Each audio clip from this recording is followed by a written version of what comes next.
The following segments are pre-recorded and sponsored by Longworth Productions. Major funding for Triad Today comes from Blue Cross Blue Shield of North Carolina, making healthcare better for all.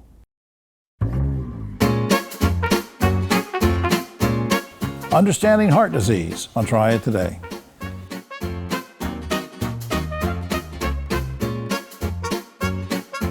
Hello everyone, and welcome to another edition of Triad Today, coming to you again from the Kernersville Auto Museum. We'll tell you more about that later on, and later on is when the roundtable shows up, so stay tuned for a lot of fun and some serious conversation. Where we want to start, three very special guests who've been on the show many times before, talking about helping us understand about heart disease and other things.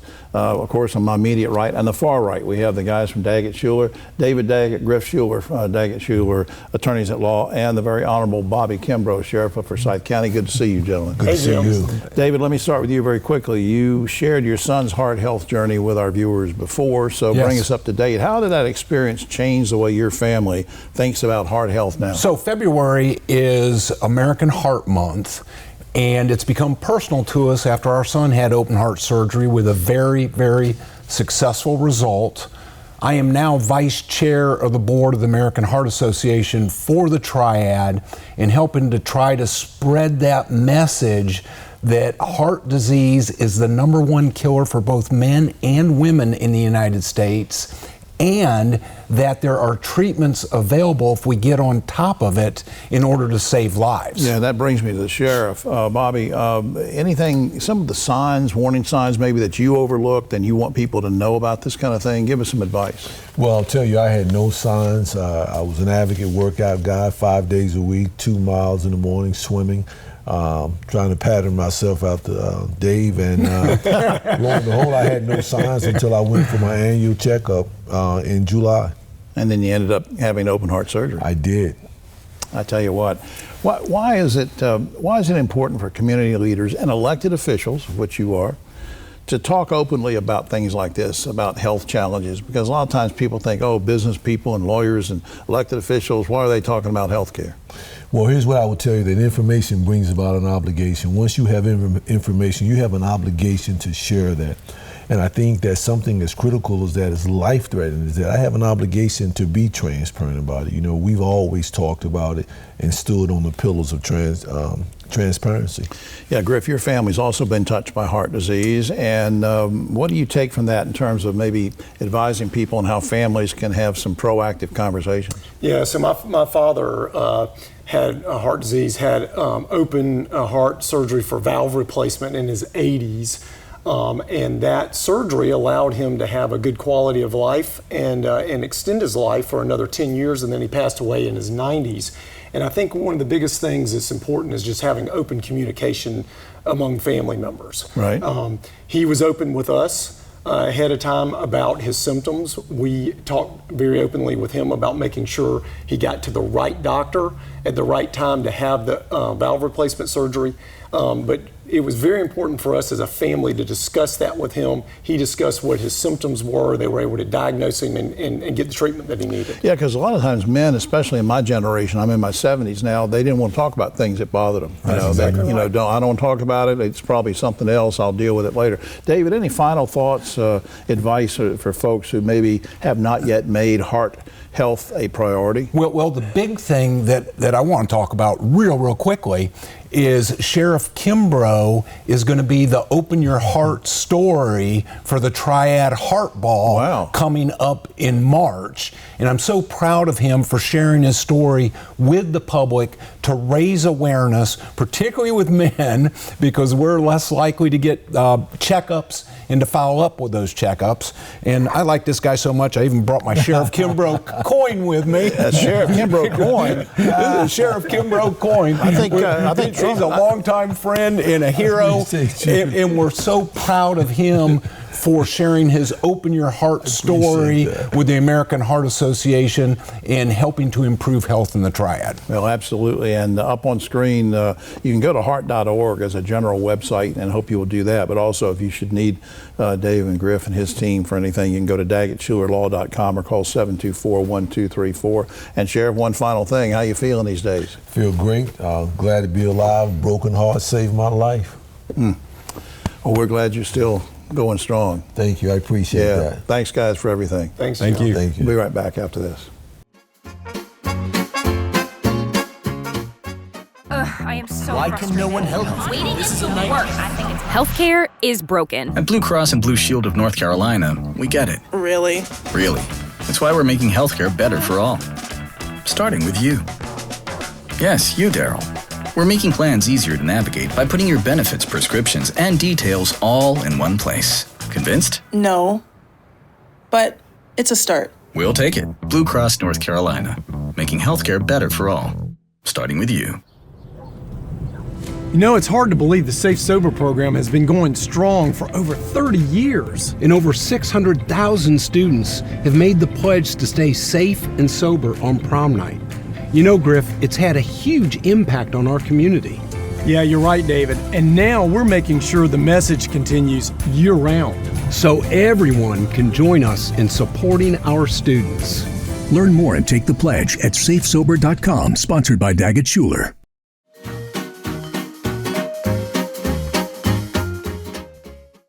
Back now on Triad Today. We open up the show talking about some folks who had experiences with heart health issues, open heart surgery, that kind of thing. It's only appropriate that we sort of follow up through there and welcome a very special guest to the show that knows a lot about heart health. Dr. Nizar Noureddin, he's an interventional cardiologist with Novant Health Heart and Vascular Institute.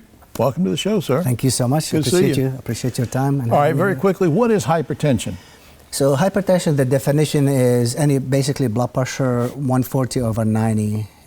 Has so many precautions on patients' health, heart health, vascular health, and it's one of the leading cause of mortality in the United States and the whole world as well. Now, I think it was either you or maybe Bonnie sent me an email one day and said to ask you, what is resistant hypertension? What is resistant hypertension? That's an excellent question, and the term can vary based on patients. Basically, it's blood pressure that cannot come down on multiple tolerated meds, and the key is tolerated meds. Some patients can tolerate 4 or 5 meds, others can only tolerate 2 because of side effects. And again, the blood pressure is still stubborn, doesn't come down with all those medicines. Well, who's most likely, what population or gender or race, who's most likely to suffer with resistant hypertension? There's really no specific character or characteristics of the patient for resistant hypertension. Genetics play a big role. Diet, other medical conditions such as sleep apnea makes it hard to control blood pressure. I want you to explain something else to me. Also, it was an email that you sent, and it was something called renal denervation. Renal denervation. What is that? What does it do? Basically, it's a procedure where you go inside the renal artery and you ablate the nerves, the sympathetic nerves that are around the renal artery. And the idea is if you decrease the sympathetic tone by ablating those nerves, and sympathetic tone is the fight and flight response. Right. That revs us up, makes the blood pressure go up, heart rate goes up. Right. So the idea when you ablate them, and eventually when those nerves die, it takes about 3 months on average for a nerve to die, then the blood pressure on average come down by 10 points in 3 months. Now, is this an outpatient procedure? It's an outpatient procedure. It takes about an hour on average, and the patient goes home in about 2 hours. So what about preparation for it, recovery, lifestyle changes? Any quick advice on that if you have the procedure? No, again, it's just it's a relatively outpatient procedure. It's invasive. You have to go through the groin. Now, in the future, I might work on going from the wrist, so it'll be easier recovery. Basically, just when you go to the groin, you just say take it easy for about few days, and then no lifting. And how does that procedure, Doc, how does that compare to traditional medication therapy? So again, medications have side effects, and some patients can tolerate them, other patients don't. Like for example, certain medicine, let's say 100 milligram of certain medicine, somebody might tolerate it, and others like I can only tolerate 50 or whatever it is. Right. Because of side effects, and makes you feel sluggish, makes you feel tired. And overall, it's affecting their life, their daily life. I'm getting my blood pressure good, but I'm feeling lousy, feeling horrible. Absolutely. So it's better to go ahead and maybe have the procedure, because then you don't have to worry about taking medications. So again, I'm quoting one of the patients that did it, and he used to be in the ER like almost on a weekly basis with high blood pressure, like really, really high blood pressure. And now he said the procedure is a miracle. Yeah, just a few seconds left. Who or what led you to a career in medicine? Yes, an excellent question is the idea that helping people and make lives and be a good part of society, and that's what we're all about, right? So, yeah. Well, I'm glad you're all about it. Thank Up you. on screen. Okay. You can go to Novant Health Heart and Vascular Institute by calling them at 277-2000. That's 277-2000. Now, the general website, of course, is novanthealth.org. novanthealth.org, which has a lot of portals to take you to all sorts of issues and that you can find out about and educate as well. Doc, I hope you come back sometime, and thank you for all you're doing to help people. Thank you so much. I appreciate your All time. right, young and your man. help. Thank you. Thank you. We'll be right back after this. Hi, I'm Jim Longworth, reminding you that Try It Today also airs on GTN Spectrum Channel 13 and streams on WFMY Plus, free on Roku and Amazon Fire. The world's brightest are Fulbrights, Goldwaters, McNairs, and Spartans. Prestigious doesn't have to be expensive. UNCG, find your way here.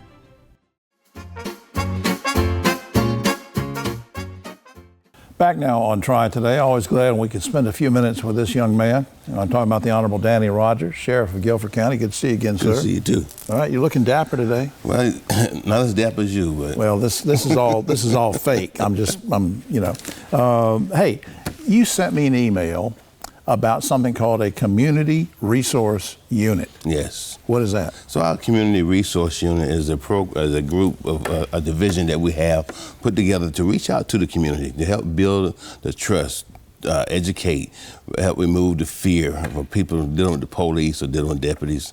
We want to make sure that they understand not only do we do criminal enforcement, but we also come out and talk to people just to hear their heart, just to talk with them and find out what's going on. You'd be surprised at the calls we get where people just want somebody to talk. Really?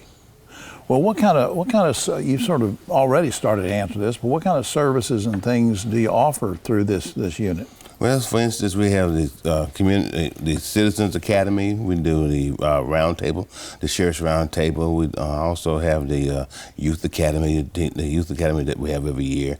We have the Explore program. We have the Yellow Dot program. We have we have programs that will help us keep up with the elderly. Well, how is this, do you think, having a positive impact, not just on the people, and you've already talked about that, but also on your officers and staff? How is it impacting them? I think it's great. One of the reasons I say that I think it's great, or I know it's great rather, is because all of us are human, and we all go through some things, and we all have family members that are experiencing issues or dealing with things, mental health issues, addictions, all that stuff. I mean, we have them. We all are human. Yeah, and I tell you, in the times we live in, as you alluded to a few minutes ago, there's so many folks that are maybe a little reticent to even talk to or get around somebody in a uniform. I don't care whether it's a black person, white person, Latino, but a uniform scares people sometimes. It does. So our community resource unit is, their uniforms that they wear is pretty much what we have the BDUs, but they also sometimes they change it up. Are different. It's still a uniform, but it's not just right. like the police type deal. Right. Communication is the key. We try to make sure that people understand. Please, we know that they look at our uniforms, but we try to get them to understand that it's past our uniforms. Just let us communicate with you. How can people, I'll give the website in just a second, but if they go to the general website, will they be able to know how to access some of these things and learn when you're going to do a roundtable, or do you have information like that on the website? We do. And also Sergeant Stevens is the fantastic guy to contact. They can reach him at 336-641-5313. Okay. And he can actually coach them all the way through that. I know that you're a big proponent and supporter of people in the community getting involved in their community. Yes. What do you say to folks who might be thinking about law enforcement, who might be thinking about, well, maybe I could pursue a job with the Sheriff's Department? What do you say to those folks? Come and apply with us. Give us a chance. One of the things I like for people to do is research the Sheriff's Office, find out a little bit about the history, find out what we have done, what we're doing, and know who the Sheriff and the team members are. Know what the agency is about. All right. And some people say, hey, I'd like to get involved, but I don't want to carry a gun. I don't want to be that. Is there anything else I can do? And you got lots of things for people to do. We have detention services that they don't have to carry a gun. We also have some administration positions. Right. Those positions are far in between because they come in and people don't go. No, I know. Final thing, we've got a few seconds left. And you and I guess, have talked about this in private. But, you're homegrown and been around this area. Why are you so passionate about community service? I love the people. I think being able to share history and listen and watch what's going on what's going on now versus what has gone on in the past gives me an opportunity to love, dislike, love, just love. Yeah. Because history, what we have experienced in homegrown, is not always the best we want to see. All right, up on screen, gcsonc.com. Please check that out. All sorts of portals you can go through on that. To the Honorable Danny Rogers, thanks for all you're doing for so many people. Thank you so very much. All right, young man. Thank you. We'll be right back after this.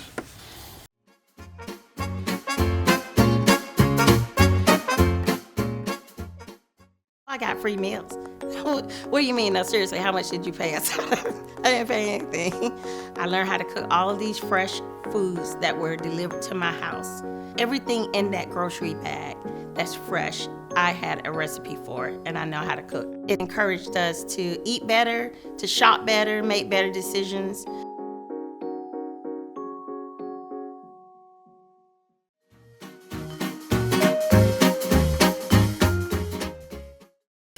Back now on Try Today, let's talk about what's coming up. 250 years is coming up. Big anniversary for our nation. The gentleman with me now is not 250 years old. Michael Breedlove is Senior PR Manager for Visit Winston-Salem, who's responsible for all the tourism activities and bringing things in the area. Good to see you, sir. Good to see you. Thanks for as we said, America's going to be celebrating the 250th. Why is Winston-Salem such a meaningful place to experience that? Well, let's start kind of with the big headline, and that's that of all the places in America, the first documented July 4th celebration in the United States happened right in Winston-Salem, right in Salem Square in Old Salem, 1783. I didn't know that. Yeah, and Old Salem still sort of reenacts that moment, and they're going pretty big this year, as you would imagine. So that's the big reason. But we started talking about how to celebrate 250 years in Winston-Salem with our marketing team and realized that not many cities, maybe no other cities our size across America, can offer sort of the range of experiences that really take you era by era through the whole American story. Right. Starting with frontier times and colonial times with places like Bethabara and Old Salem, and then up into industrialization in the Gilded Age, the Roaring '20s with places like Renolda and Grayland. And then up through civil rights triumphs and kind of the creative economy and the transition we see today with places like the Innovation Quarter. So we sort of mapped out an itinerary that takes you era by era, and we call it One City Every Era, that is both feels very local and intimate and broader and sort of nationally relevant. Yeah, because we went from tobacco-based economy and textiles into an era where you mentioned the Innovation Quarter, lots of things going on. How does that sort of impact the visitor experience today to have all these things going on? Well, I think what's really unique about Winston-Salem, and something we like to say, is that, we're fortunate in that we didn't tear down a lot of our history. We built up on it. Right.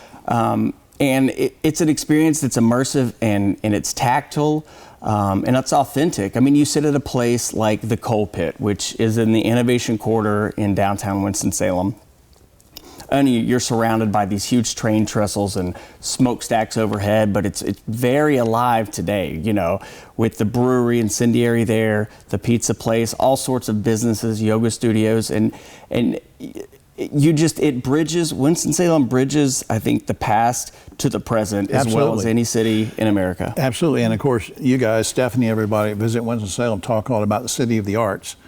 So we have, Black Theater Festival, lots of things going on. Yes. Why is that so important? Well, Winston-Salem, thanks to the Moravians who founded the city, is really a city that's built on arts and creativity. Home to the nation's first arts council, the nation's first public-supported arts college, UNCSA. Right. And it's still very much alive today with things like River Run Film Festival, which is coming up, with things like Fuzz Fest, which is an indie music festival we're bringing back this year. But the International Black Theater Festival really sums it all up. It's the largest black theater festival in the world, and it is so alive and so vibrant. It's happening in the late summer, I believe, July. I'm getting my dates mixed up. Late July. That's all right. You're already a wealth of information. You've already, I'm from this area. I didn't even know a couple of these things you were talking about. Very quickly before time runs out, I'm going to give the website in just a second, but once somebody goes to that, well, I'll give it now. Visit Winston-Salem.com. And if they go to that, will they be able to see what's going on with some activities or Absolutely. what? We have a new events calendar that we're really proud of that we imported last year. We actually share it with some other entities, the Arts Council and Greater Winston-Salem, the chamber there. In downtown Winston-Salem partnership, and everything that's happening in Winston-Salem you can see right there. And then we have itineraries, things to do. If you want to do the 250 experience, America 250, and see some of our historic attractions, it's there. Lots of info on Black Theater Festival and everything else. That's just great, Mike. I'll tell you, you're just a wealth of information. We appreciate that. And again, go to visit Winston-Salem.com. Hope you will do that. Lots to celebrate this year. We'll be right back.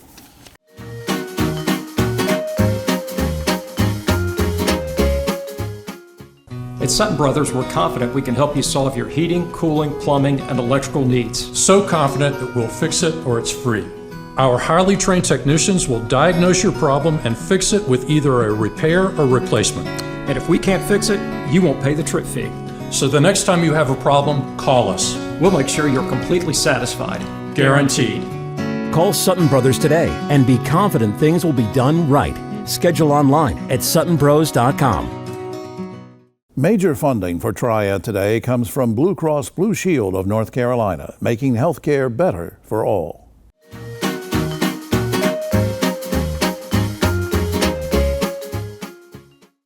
The Roundtable is brought to you by Sutton Brothers, locally owned and operated and serving all of your HVAC, plumbing, and electrical needs. Back now on Triad Today, just about time for the Roundtable, but a quick shout out to the good folks here at Kernersville Auto Museum. Come on out, it's free on Friday, Saturdays and Sundays to see the place. There's lots of great cars out here. Some of them are powerful, some of them are beautiful, and that's kind of like our Roundtable. Two powerful men, one beautiful woman. Ogie Elverman, Rosemary Plyman, David Daggett. Before we get right to it, guys, a sad note that the Reverend Jesse Jackson passed away a few days ago. He was on Triad Today back in 2018 when he was in Greensboro. It was a wonderful discussion we had. We did a special program, which we're going to rebroadcast at the end of next month. But Jesse Jackson passed away. He was 84 years old. All right, here we go. First topic. The city of Greensboro continues to hire a company out of Chapel Hill to make national searches whenever it needs a new police chief. Yet after paying a huge amount of money for these national searches, the past 3 police chiefs have come from among the local ranks. Here's the question. Are you okay with continuing to pay for national searches, or should we always just promote from within, Ogie? Well, I'm not necessarily against national searches, but in this case, if we've promoted from within 3 times, that kind of answers the question to me. Yeah. Rosemary. Well, I think they're great candidates locally, right? And no one knows the city better than our current officers. However, there's always good to have perspective and new ideas, bringing them in. And I think it makes sense to make sure that you're covering your bases. All right, David. I think there's a time and a place for a national search. The number one job of a leader is to train your replacement. Absolutely. So you have a sustainability plan. Right. If the current leader's doing their job, there's not the need for the national search. And that's what Chief Thompson's done. In fact, I wrote a column this week in Yes Weekly where I'm sort of advocating for Assistant Chief Stephanie Martis. She'd be great chief. All right, state lawmakers are proposing to freeze local property taxes from the time of purchase until that property is sold. Now think about that. County officials say the loss of tax revenue in between would result in cuts to schools and the sheriff's office and other things. You think the state lawmakers should interfere with local tax rates when they think those rates are too high, Ogie? Well, no, not really. I mean, I hate to say it. It would be nice, in a Pollyanna sort of way, but We really can't do it. We can't afford to lose any kind of tax revenue. Rosemary. Yeah, I mean, I wish, especially they're coming out this week. I'm just waiting for it to come in the mail, so I'm a little nervous about it. But you know, we gotta invest in our schools. From a personal perspective, as you get older, that might be nice because you've owned your property longer. But the state should not be interfering with local tax policy. Right. That's a local budgetary concern, and property taxes fill that budget. Stay out of it, state. All right, primary elections just 2 weeks away. Voters in Guilford and Rockingham counties will decide which Republican candidate they want to run for state senate. Choices are Phil Berger and Rockingham Sheriff Sam Page. Berger has spent about $2 million trying to discredit Page. We talked about that before. Who wins this contest? Ogie. I would love to see Berger lose. It would just make my heart sore to see that guy after spending all this Trump money coming in from outside. And Sam's a good guy too. He's a good guy. Rosemary. And he's well known. Yeah. I mean, you know, he's been around a long time, and you know, I think he has a good chance. It's just amazing how long this race has been going on. It feels like it should have already happened by now, right? David Day. What disappoints me is there should be decency and respect in politics. That has eroded away. His ads have foul words. It has calling people names. You wonder why our high school kids act up? Yeah. It's because of the examples they set. I hope Sam Page wins. Well, the polls, various polls are indicating Sam is up by as much as 5 points. We don't know. Phil Berger has a lot of, his power reaches across a lot of ways. We'll see what happens. President Trump is pushing states to upload their voting rolls into a federal database. Would you like to see North Carolina turn over its voter rolls to the federal government, Ogie? You know, you can see that. I mean, it's very blatant. It's so unconstitutional. It's pathetic. You see what's happening. He's trying to rig the election. It's very clear.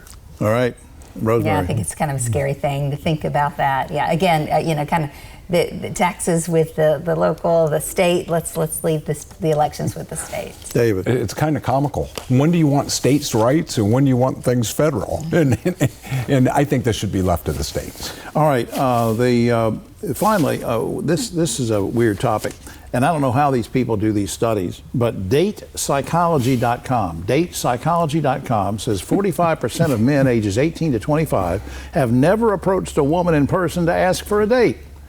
Guys and gals. All right, guys, how old were you when you asked a girl out for the first time? And Rosemary, how old were you the first time a boy asked you out? We'll start with Ogie. I was in the 6th grade. So I'd have been 10, I guess. Yeah. Where were you going to take her? Well, we had a party at my house. And then I asked this other girl out to a movie, a Saturday morning movie down that they used to have. All right. I had 2 going. Did they both say yes? They both did, yeah. You were a two-timer? Well, let me just get this straight. Age 10. All right, Rosemary. I think I was 15. Mm-hmm. You were asked out at 15. Yeah, David? so. I probably would have been 15 or 16, certainly high school. I must be a late bloomer compared to Ogie. Yeah, well, we all are. We all are, yeah. All right, well, that's all. We're going to start our own dating service. That's all the time we have. Oh, except for this. I'm sure you've been immersed in the Olympics, but I'll tell you what, a story coming out of there that Sweden has accused Canada of cheating in the men's curling event, which dashes Canada's hopes of a clean sweep. See, they use a broom. They use a broom in the. Too bad. Yeah, for all of us people who dated at age 10. I'm Jim Longworth. We'll see you next week.